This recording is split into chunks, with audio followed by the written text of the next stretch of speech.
Very interesting stuff going on as a lot of these like woke universities have been revealed to be getting hundreds of millions of dollars in federal funding.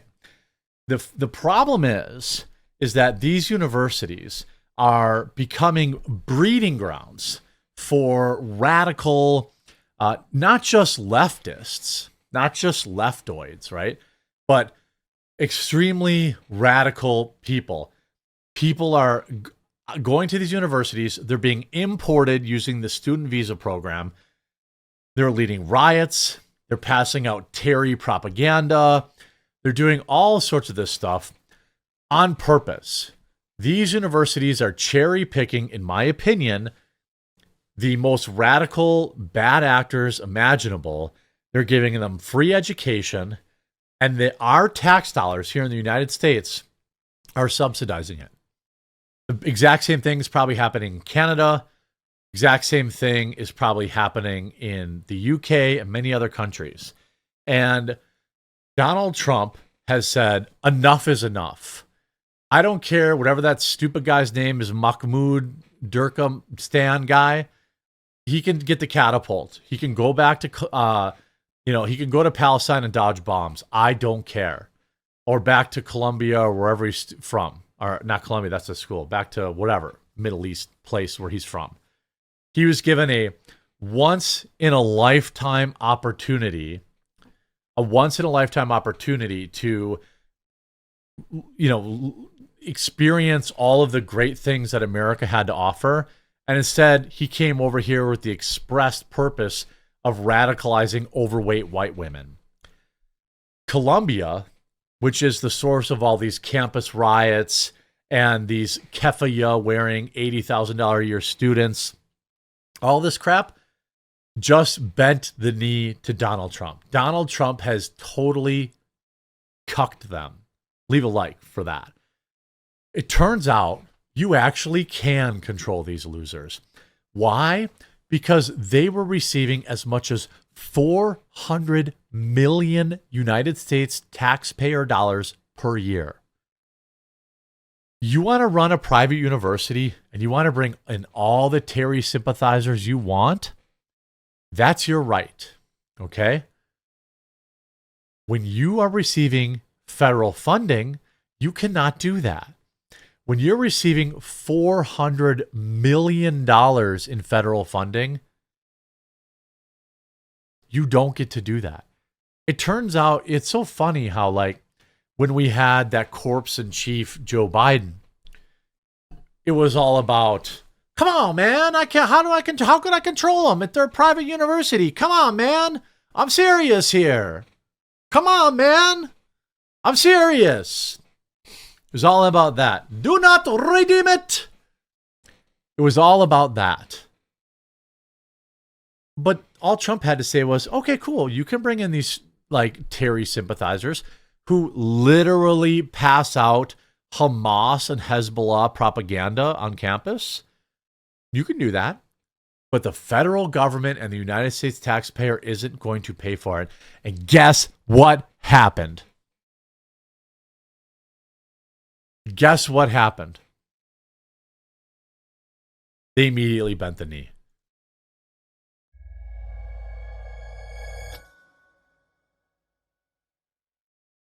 So I did this undercover video just right before everything really broke out at Barnard, with all of the building takeovers. And, it was interesting. Like, I remember last year covering a lot of the Columbia stuff. And, it just felt like it was Columbia at large. There wasn't such a distinction between Barnard and Columbia. And then I shot this video just right before the first Barnard building takeover. And then obviously there was the library one that happened, I think, yesterday or 2 days ago. And I just remember leaving that day, and there's a clear, I think there were several people from Barnard, but the one that I definitely know is from Barnard was that one girl in the video who said rape was nuanced, terrorism was nuanced. And, we were right outside of Barnard, and she said she went to Barnard, and she had said a lot of people in Barnard hate Zionists, think Zionists are idiots. And so I remember leaving that day. I don't care about that stuff. Look, they can have free speech. the far left is allowed to have whatever opinions they want about Zionism, Judaism, whatever. The far right, the middle, all of those people can have whatever opinion they want about whatever they want, right? But when you are a guest in our country, when your university is allowing violent takeovers of buildings, you don't get federal subsidies.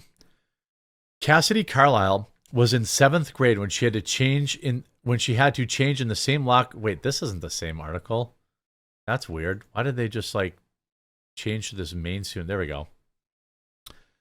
Columbia University has caved to the demands of Trump administration in an effort to restore $400 million in federal funding that was pulled over how the school addresses anti-Semitism on campus.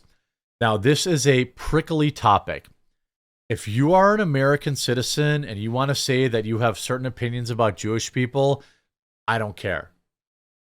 Every Jewish person I know is a nice person, but every Jewish person I know generally isn't practicing and whatever. I don't know.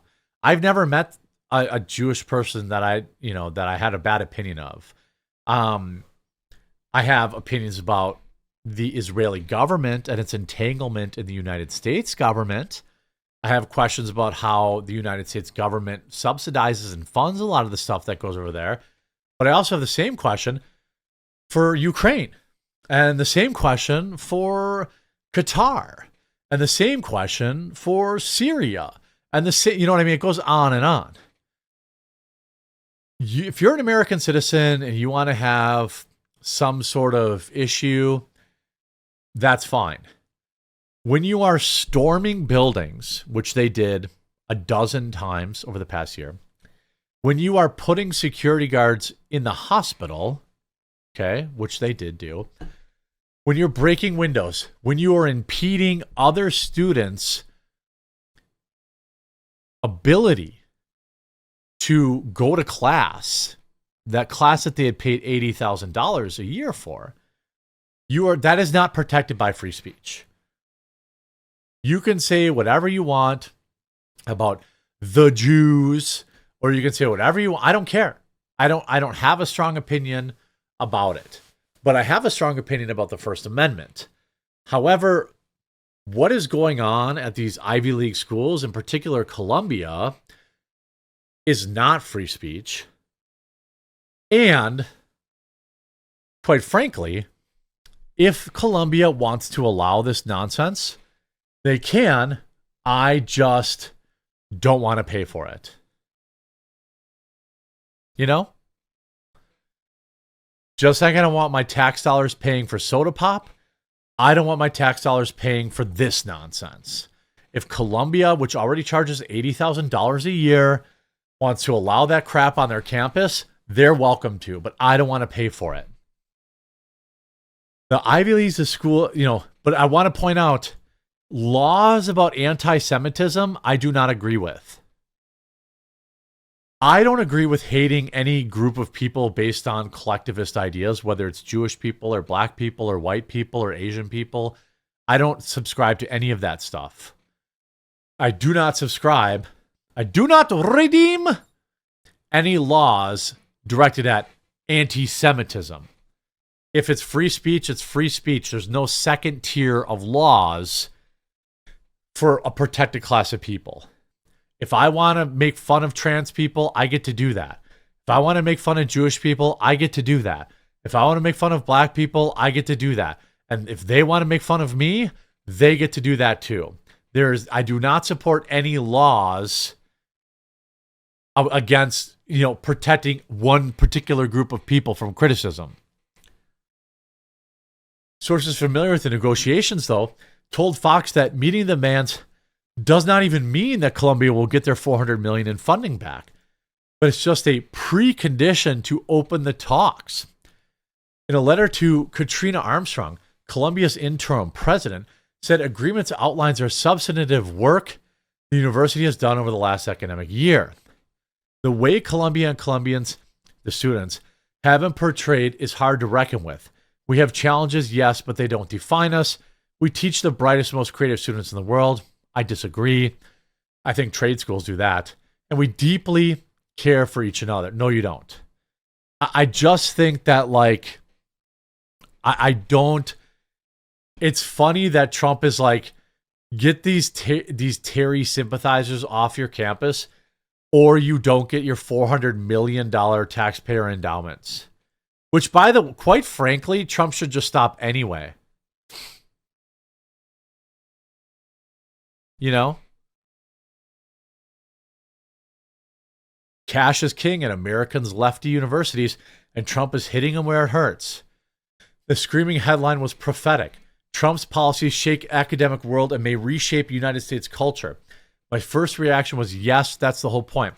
Understand that all of these woke leftists, they go to these Ivy League schools and they get radicalized there.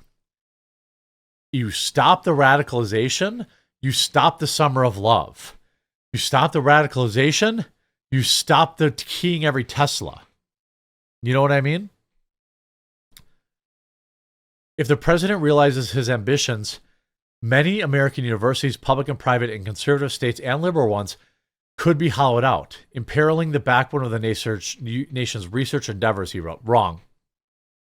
Unfortunately for Blinder, and other prawn-like addiction to seeing Trump through the darkest possible lens, their version of Armageddon is a big step closer. Within hours of this article's publication, Columbia University agreed to all of Trump's demands to protect the civil rights of Jewish students and others who don't subscribe to the school's hard left indoctrination against America and Israel. Again, I don't like this. Stop importing Terrys, and I'm pretty much okay with that. But it's funny how quickly every one of these universities completely caved when Trump hit him where it hurts, and that is the wallet. And that's, quite frankly, if you want to go a deeper, darker route, you need to understand how important. I'm going to keep this short because we're already at, it's kind of a long segment already, but you have to understand how important student loans are to the United States government. You have to understand that we have way too many universities and we have way too many students going to college when they don't need to, because our government desperately needs those college loans, which you cannot even get rid of due to bankruptcy. They're one of the only loans, if not the only loan I know of, that bankruptcy cannot clear. It is a corrupt system that forces influential or highly influenced high school students into taking out massive student loans to get useless degrees for the sole purpose of funding the U.S. government through their many loan programs. Once you understand that and why matriculation rates are so important, you will understand why there are so many universities. It is not because this country needs them. It's because our government does. I hope you enjoyed this segment, and I look forward to your comments.